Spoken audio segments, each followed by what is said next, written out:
કાર્યકર્તા છે એમને શપથ લેવડાવવામાં આવ્યું? આજે ખાલી બૂથના કાર્યકર્તાનું અમારું ક્ષેત્રીય સંમેલન હતું. એ પણ દક્ષિણ ગુજરાતમાંથી જ બધા આવ્યા હતા અને ખૂબ મોટી સંખ્યામાં લોકોની ઉપસ્થિતિ હતી. એના પરથી અમે ચોક્કસ માનીએ છીએ આવનારી તાલુકા, જિલ્લા અને નગરપાલિકા, મહાનગરપાલિકાની ચૂંટણીઓ છે એ અમે બધા ખૂબ સારી રીતે લડીશું. બધી જ બેઠક સ્વતંત્ર રીતે લડીશું અને ગુજરાતની જનતાને પણ અમે અપીલ કરીએ છીએ, આગળ 50 વર્ષ તમે કોંગ્રેસને આપ્યા, 30 વર્ષ ભારતીય જનતા પાર્ટીને આપ્યા, પછી પણ આજે ખેડૂત દુઃખી છે, આજે શિક્ષિત બેરોજગાર છે, આજે શ્રમિકને એનું વળતર નથી મળતું, આજે મજૂરિયાને એનું રણ બસેરા નથી મળતું, આજે એ પણ આદિવાસી હોય, દલિત હોય, વંચિત હોય કે યુવા હોય, બધા જ આંદોલન કરી રહ્યા છે. કોઈને ન્યાય નથી મળતો અને વિપક્ષના લોકોને પોલીસનો ઉપયોગ કરીને દબાવવામાં આવે છે, ખોટા કેસ કરવામાં આવે છે. બસ એક મોકો સ્થાનિક સ્વરાજની ચૂંટણીમાં આમ આદમી પાર્ટીને આપો અને આવનારા દિવસોમાં અમે ચોક્કસ તમારા વિશ્વાસ પર ખરા ઉતરીશું, એ આપના માધ્યમથી કહેવા માંગીએ છીએ. ખાસ કરીને અરવિંદ કેજરીવાલ કાર્યકર્તાને શપથ લેવામાં આવ્યું છે, કેવું હતું? અરવિંદ કેજરીવાલજી જે શપથ લેવડાવ્યા છે એ એવા શપથ લેવડાવ્યા છે, તમે જોયું હશે, વિપક્ષને દબાવવા માટે ચાહે અરવિંદ કેજરીવાલજી હોય, એમને પણ 6 મહિના સુધી ચાલુ મુખ્યમંત્રી હતા તો બી જેલમાં નાખી દીધા. હું આજે ચાલુ ધારાસભ્ય છું, મારા ડેડિયાપાડામાં મને પ્રતિબંધ છે, મારાથી ત્યાં જવાતું નથી. એક ચૂંટાયેલા ધારાસભ્યને પોતાના વિસ્તારમાં ન જવાય, આ તો ક્યાંની લોકશાહી છે? તો જે પણ સરકારની વ્યવસ્થા છે, એમની જે નીતિ છે, એની વિરુદ્ધમાં આખો એક જુવાળ ઊભો થયો છે. આજે પ્રજાના ટેક્સનું બજેટ બને છે, એ બજેટ ઉદ્યોગપતિઓના હિસારે બને છે, એમના NGO, કોન્ટ્રાક્ટરો, એમના અધિકારીઓ, નેતાઓના હિસારે બને છે અને ગરીબ વ્યક્તિને આજે પણ એમનો પોતાનો પ્લોટ નથી, એનું પોતાનું આવાસ નથી, રોજગારી નથી યુવાનોને. તો એ બધા જ મુદ્દાઓને લઈને અમે લોકોની વચ્ચે જઈશું અને ચોક્કસ પરિવર્તન આવશે.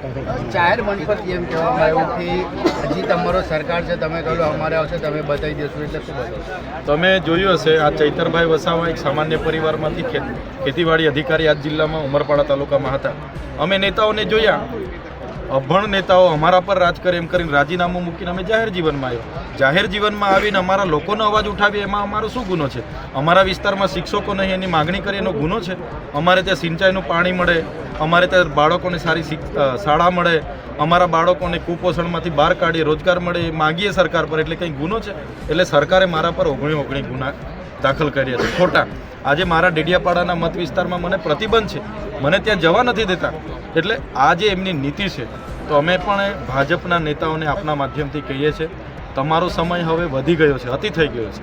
હવે તમે જે પ્રકારે ખેડૂત પર લાઠીચાર્જ કરો, મજૂરોને મારો, તમે ખોટા દંડ ઉઘરાવો, અમારા પર કેસ કરો, આવનારા દિવસોમાં જનતા જાગી ગયેલી છે, પરિવર્તન આવશે. જે દિવસે આમ આદમી પાર્ટીની સરકાર આવશે તે દિવસે અમારા પર જે હેરાનગતિ થયેલી છે. કાર્યકર્તાનું ક્ષેત્રીય સંમેલન હતું અને આ સંમેલનમાં દિલ્હીના પૂર્વ મુખ્યમંત્રી અને આમ આદમી પાર્ટીના કન્વીનર અરવિંદ કેજરીવાલજી પણ ઉપસ્થિત હતા. સાથીઓ, તમે જોયું હશે, જે પ્રકારે દિલ્હીમાં એક ખોટો કેસ ઊભો કરીને અરવિંદ કેજરીવાલજી ચાલુ મુખ્યમંત્રી હતા, એમના સમેત 20 જેટલા નેતાઓને જેલમાં નાખી દેવામાં આવ્યા હતા. અને એ દરમિયાન લોકસભાની ચૂંટણી હોય, દિલ્હીની ચૂંટણી હોય, એમાં આમ આદમી પાર્ટી પરથી ખોટી રીતે સત્તા ખોચીને ભાજપ આજે કહેવા માગે છે કે આમ આદમી પાર્ટી હવે ધીરે ધીરે પૂરી થઈ જાય છે.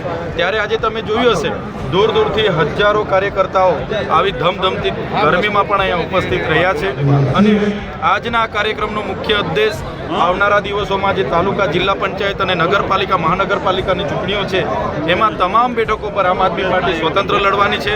અને ઉમેદવારો જેટલા પણ હશે એ પૂરી દમથી અને પૂરી મહેનતથી અમે ગુજરાતમાં આગળ વધીશું. જે પ્રકારે 30 વર્ષ દરમિયાન ગુજરાતમાં આઉટસોર્સિંગ કર્મચારીઓ આજે એમને ન્યાય નથી મળતો, આજે શ્રમિકોને ન્યાય નથી મળી રહ્યો, ખેડૂતોને ન્યાય નથી મળી રહ્યો, ફિક્સ પગારદારોનું આંદોલન ચાલે છે, આંગણવાડી હોય, આશા વર્કરો આંદોલન કરે છે, શિક્ષિત બેરોજગારો આંદોલન કરે છે, આજે ટેટ-ટાટ પાસ લોકોને કાયમી નોકરી મળે એના આંદોલનો થાય છે. ત્યારે એનો માત્ર એક જ રસ્તો છે કે પરિવર્તન લાવવું પડશે, આમ આદમી પાર્ટીને લાવવું પડશે. એ તમામ લોકોએ આજે સંકલ્પ કર્યો છે.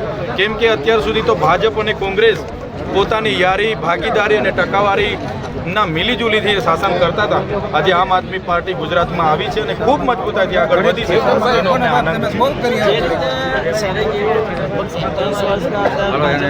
ભ્રષ્ટાચાર કર્યા છે, બ્રિજ હોય, પાણી હોય, નોકરી હોય,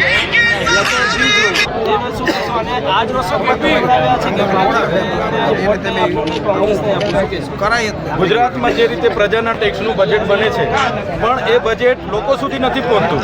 એ બજેટ એમના અધિકારીઓ, એમના એનજીઓ, એમના કોન્ટ્રાક્ટરો અને એમના નેતાઓના પેટમાં જાય છે. એટલે જ આજે ગુજરાતમાં આજે વિકાસ નથી થઈ રહ્યો. તમે જોયું હશે, ગંભીરાની દુર્ઘટના ઘટી, હરણીકાંડ થયો, અગ્નિકાંડ થયો, અહીંયા સુરતમાં તક્ષશિલા થઈ. મને બતાવો કેટલા લોકો જેલમાં છે. આજે ડ્રગ્સ, આટલા કરોડો રૂપિયાનું ડ્રગ્સ પકડાય છે, કેટલા લોકો જેલમાં છે. એટલે ગુજરાતમાં ક્યાં ને ક્યાંય બધી જ પ્રવૃત્તિઓ જે થાય છે એમાં સરકારના જ કેટલાક નેતાઓનો હાથ છે. એટલા માટે જ આ ખુલ્લેઆમ થઈ રહ્યું છે. આજે તમે સ્કૂલમાં બોમ્બની ધમકીઓ મળે છે, કોર્ટમાં બોમ્બની ધમકીઓ છે, યુનિવર્સિટીઓમાં, પણ પકડાય કોણ છે? કોઈ પકડાતું નથી. એટલે આ પ્રકારની જે ભય, ભૂખ અને ભ્રષ્ટાચારની રાજનીતિ છે એમાં પરિવર્તન લાવવા માટે કેજરીવાલજીએ આહવાન કર્યું છે અને ચોક્કસ આવનારા દિવસોમાં પરિવર્તન આવશે.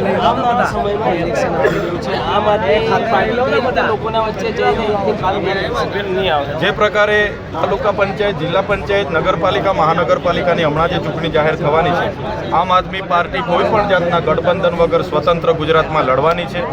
12,000 સીટો પર અમારા ઉમેદવારો હશે અને અમારા મુદ્દા જે પ્રકારે પંજાબ અને દિલ્હીમાં આમ આદમી પાર્ટીની સરકારે વીજળી મુક્ત આપવાનું કામ કર્યું, શાળાઓ બનાવી, શિક્ષકોની ભરતી કરી, મોહલ્લા ક્લિનિકો બનાવ્યા, ખેડૂતોને એની પાક વીમાની યોજના આપી, 10 લાખનું પરિવારને હેલ્થનું ઇન્સ્યોરન્સ આપ્યું. એ જ પ્રકારના મુદ્દાઓ લઈને અમે ગુજરાતની જનતા વચ્ચે જઈશું અને પૂરેપૂરો ભરોસો છે ગુજરાતની જનતા આ વખતે આમ આદમી પાર્ટીની સાથે હશે. तब उन पे केस का एक बड़ा केस दाखिल किया था और ये पूरा केस के दौरान अरविंद केजरीवाल जी, साथ ही में मनीष सिसोदिया जी, संजय सिंह समेत आम आदमी पार्टी के टोच के 20 जितने नेता हैं जेल में थे. खुद केजरीवाल जी को 6 महीने के बाद जेल से छूटने का अवसर मिला था.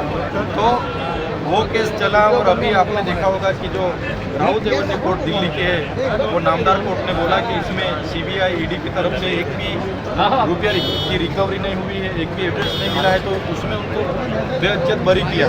तो नामदार कोर्ट का ये जो जजमेंट है उसके हम सर्व करते हैं. उस जजमेंट से आज हमारे गुजरात में लोगों में जोश है, जुस्सा है और गुजरात में जो आने वाले चुनाव है उसकी तैयारी हम कर रहे हैं. हम गुजरात के हर तहसील, डिस्ट्रिक्ट और हर नगर पालिका, महानगर पालिका में लड़ने वाले हैं और मुझे पूरा यकीन है आने वाले दिनों में जो हमारा जो स्थानिक निकाय का चुनाव है हम पूरी तरह से जीत के गुजरात में परिवर्तन में आगे बढ़ेंगे. 2027 में भी हम इंडिपेंडेंट लड़ेंगे और 27 में भी आम आदमी पार्टी गुजरात में सरकार बनाएगी. इतनी मजबूताई से लड़ेंगे.